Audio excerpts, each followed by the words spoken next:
c'est Murgen. Alors je suis ravie de vous retrouver pour une revue d'un livre que j'ai pris aux éditions Danaé qui font partie donc des éditions Alliance Magique. C'est le tome 1, Sorcière verte de Anne Moura, Magie populaire, tradition et art des plantes.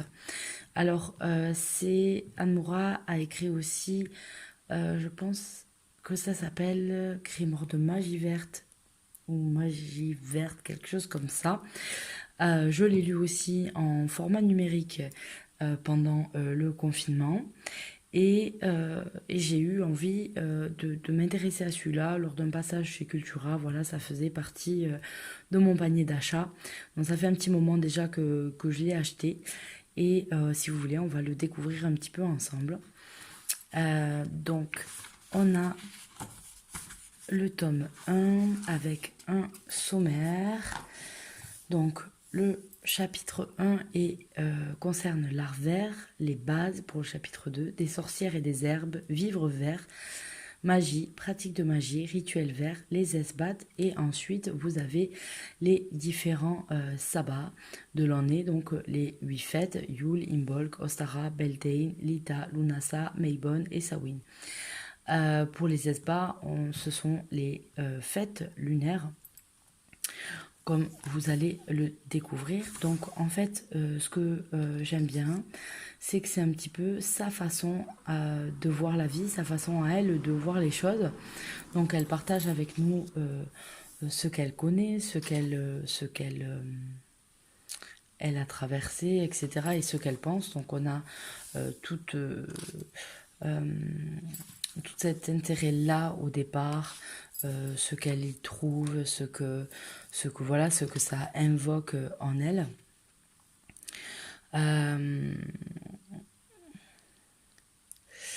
Donc ça, c'est plutôt pas mal. Elle mentionne pas que des déités dont on a plus l'habitude ici, donc panthéon grec, romain, celtique, viking, etc. Mais va aussi s'intéresser à d'autres panthéons, notamment le panthéon hindou, sur lequel moi, en fait, ça me parle. Donc elle parle par exemple des dieux comme Shiva, Shakti ici. Donc voilà, moi ça me parle beaucoup, comme vous le savez, ceux qui me suivent depuis pas mal de temps. Donc on va avoir tout ce côté-là. On a de jolies illustrations. Voilà, on a beaucoup de choses. Il y a beaucoup de choses à voir dans ce livre. Donc on va un petit peu passer. On a ensuite les bases. Donc les sabbats, elle commence à en parler ici avec la roue de l'année. Ce qui va en fait, donc elle va faire un petit résumé de ce que ça représente en fait, notamment dans la religion Wicca, en expliquant tout le passage en fait de la déesse. Vous savez que représente la lune, donc on a la demoiselle, la mère en fait, et ensuite la vieille qui elle est aux portes et traverse les mondes en fait, entre notre monde et le monde des morts. Et on va avoir toute cette histoire du dieu en fait qui va naître et mourir. Donc voilà. Donc les problèmes modernes qu'on peut rencontrer pour la célébration des sabbats. Donc elle raconte un petit peu comment ça se passe par rapport aux autres religions, aux traditions qu'on a, notamment Yule et Noël ou ce genre de choses, ou Ostara et Pâques. Voilà, qui touche plus notre monde, on va dire, occidental, aux traditions occidentales, aux traditions judéo-chrétiennes plutôt. Donc voilà. Donc elle va rechercher. Donc on a tout un petit peu son parcours, son évolution, et c'est assez intéressant parce que parfois on peut s'y retrouver ou pas, des questions qu'on a pu se poser ou pas. Donc voilà, elle va nous expliquer comment on peut décorer les autels, comment on fait un rituel de dédication, comment on remercie. Ensuite, on va s'intéresser aux herbes, donc les connaissances des herbes avec les différentes catégories des contraceptifs. Par exemple, elle s'intéresse à celle-là. Donc en fait, on va avoir aussi le côté un peu médical en fait qu'on va retrouver dans les herbes, puisque elles n'ont pas que des vertus magiques et beaucoup sont utilisés par la médecine, notamment quand vous allez vous faire des infusions, des choses comme ça. Donc ensuite, elle va parler des jardins des simples qu'on peut faire nous-mêmes et ce qu'on peut faire. Donc on va avoir tout un côté, une catégorie, pardon, sur les herbes, donc des herbes qui sont faciles à trouver, que vous trouvez ou au supermarché, dans la nature à côté de vous. Si vous faites attention et vous vous renseignez bien sur les herbes et les plantes, vous arrivez à trouver notamment, là on vient de passer la saison estivale, donc il y en aura de moins en moins, mais on a la Chine millefeuille, l'ail, n'en parlons pas, l'aneth, vous pouvez le faire pousser très facilement chez vous. Voilà, l'anis étoilé, on en trouve aussi partout maintenant. Donc voilà, on va avoir un petit peu tout sur les herbes, sur les arbres, sur les encens. Donc c'est bien, ça fait un petit résumé. Donc vous n'avez pas d'illustration. Renseignez-vous toujours quand vous allez ramasser des herbes, puisque il va y avoir des herbes qui se ressemblent ou qui ont des toutes petites différences, sauf que certaines vont être très toxiques et les autres pas du tout. Donc voilà, faites attention à tout ça. Donc voilà, on a le cerisier, on a le clou de girofle par exemple, à brûler pour la richesse, la purification, pour prévenir la négativité. Donc ça, c'est très intéressant, ça fait un petit dictionnaire. Ceux qui n'avaient pas déjà de livres peuvent avoir déjà pas mal de connaissances dessus. Herbe et cycle de la lune, herbe pour encens et bougie magique. Donc là, c'est pareil, elle nous dit quand c'est toxique de faire attention. Hein. Et ensuite, ce qu'on peut y mettre, donc si on veut faire, je ne sais pas, une bougie ou un encens pour la créativité, elle va nous conseiller de mettre par exemple de la verveine.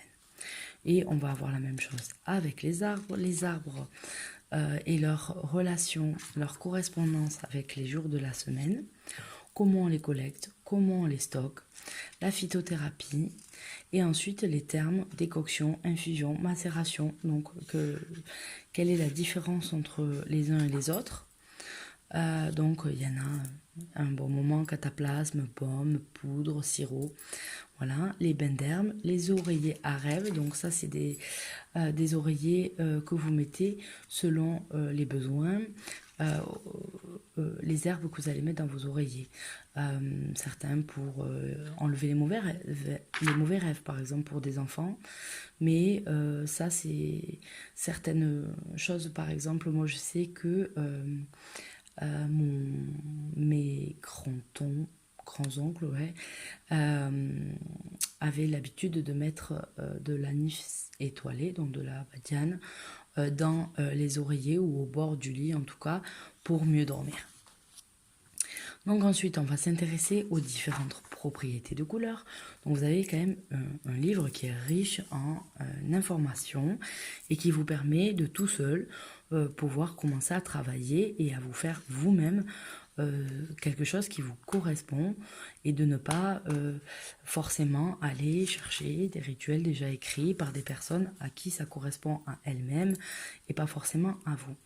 Donc voilà, vous avez les herbes qui sont associées au rituel de sabbat et ceux associés au rituel lunaire. Vous avez les associations des jours. Donc le lundi, on est associé en fait à la phase planétaire lune. Les couleurs du lundi sont l'argent, le blanc, le gris, ce qu'on va donner à la lune en fait. Hein. Et vous avez les influences que ça a. Donc le lundi, puisqu'on est lié à la lune, on va avoir les rêves, les émotions, la clairvoyance, la famille, la personnalité, etc. Donc ensuite les heures et un grimoire. Un grimoire, qu'est-ce que c'est ? Plutôt qu'un livre des ombres. Donc elle va un petit peu expliquer ce qu'elle utilise. Les relations d'une sorcière avec la nature. Donc ce chapitre-là, vous voyez, il est très riche, très, très intéressant. Si vous ne connaissez pas grand-chose, si vous n'avez pas forcément des livres spécifiques sur certains thèmes, etc., ça vous permet déjà d'avoir une connaissance ou même quand vous vous y connaissez, de vous référer assez facilement. Donc, vivre vert, Donc là, on va avoir différentes influences qui rentrent en compte, notamment dans sa pratique. Voilà. Donc ça, c'est des choses que je vous laisse découvrir.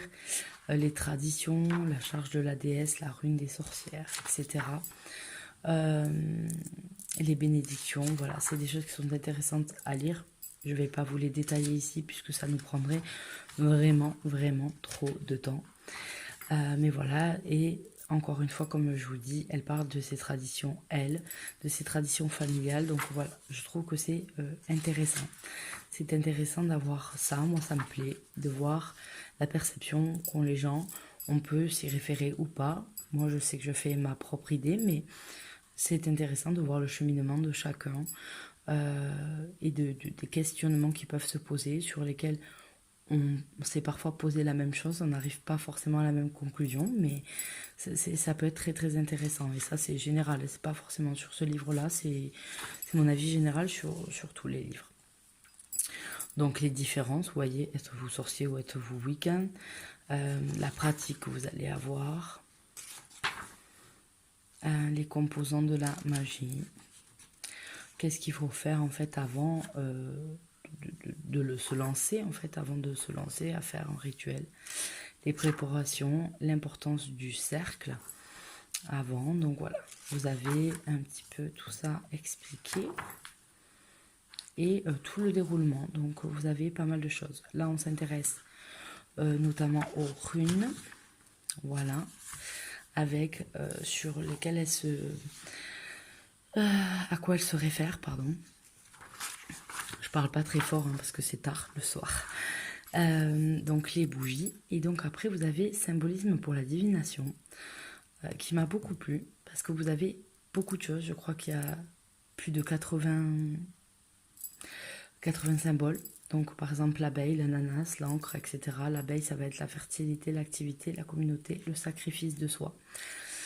J'aime bien parce que ça me donne envie en fait de créer juste l'image en fait qui va avec ça, et vous pouvez créer très bien votre petit oracle avec ça, tout simplement. Alors vous les dessinez ou vous imprimez vos cartes en fonction de ce que vous voulez, si bien sûr le symbole vous parle. Si vous avez l'idée que le ciseau, pour moi le ciseau il vient couper net, en fait voilà, il vient couper net, donc une séparation, une division, on est d'accord, on a la fin de quelque chose, on se sépare, ça on est d'accord. Pour moi, le ciseau, c'est pas forcément une querelle, une duplicité ou une dispute. Si par exemple j'ai plutôt un couteau avec quelqu'un de dos, ou un couteau tenu comme ça à la main, j'aurais plus tendance à dire voilà, querelle, duplicité. Pas les ciseaux. Donc voilà, après, vous n'êtes pas obligé de le ressentir exactement de la même façon. Encore une fois, on ne ressent pas tous pareil. Mais c'est très très intéressant, et ça vraiment ça donne envie de faire son propre oracle à partir de là, et moi ça me tente bien. Ensuite, les pratiques que vous allez avoir, donc les différentes techniques de divination. Donc on vous parle un peu de la divination par le thé. On me l'a fait une fois, ah non, par le marc de café on me l'a fait, pardon. Et c'était pas une erreur, ce qu'on m'a dit. Thé pour divination, thé pour la guérison psychique. Donc on a plein de petites recettes pour se faire soi-même ces tisanes. Bon, il y a du thé à chaque fois dedans, donc du thé tisane. Voilà. Mais voilà quelques petites recettes qu'elle donne.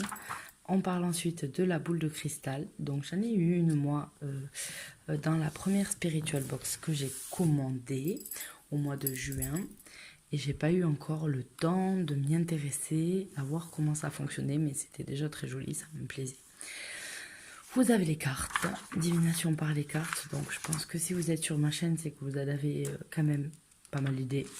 Donc on passe, vous voyez un petit peu tout ce qu'on va voir sur les cartes, des points sur les arcanes majeurs, points sur les arcanes mineurs, où elle prend soin de mettre des mots-clés pour toutes les cartes. Voilà, et pratique de magie des herbes, donc pour le confort, là on va vous parler des différentes cartes, des huiles que vous pouvez faire à base de plantes, donc des huiles pour l'hôtel, des huiles d'onction, donc pour vos bougies par exemple, projection astrale, bénédiction purifiante, vous en avez pas mal de recettes. Éléments de travail de sortilège, le facteur temps, l'influence de la lune, les précautions à prendre. Les runes, la santé. Alors, on nous parle, vous voyez, de beaucoup de choses. Vous avez amour, argent.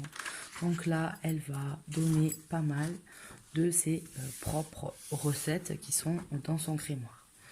Ensuite, on a les rituels verts au chapitre 7. Donc là, on retourne sur les traditions plus wiccanes, où on va avoir voilà, avec des illustrations, la renaissance du dieu, etc. Et les règles de conduite, les bénédictions verbales et les sabbats. Donc les sabbats mineurs qui sont en fait ceux qui sont liés aux équinoxes et aux solstices. Et ensuite, vous allez avoir les sabbats majeurs qui sont les fêtes en elles-mêmes. Donc Samhain, Imbolc, Beltane et Lunasa. L'autel, la cérémonie, le cercle. Donc encore une fois, voilà, elle va donner un petit peu ses façons de faire. Encore une fois, ce n'est pas les seuls. Définissez votre propre façon. Regardez, peut-être faites un mélange. Voilà, vous faites comme vous le sentez. Alors voilà.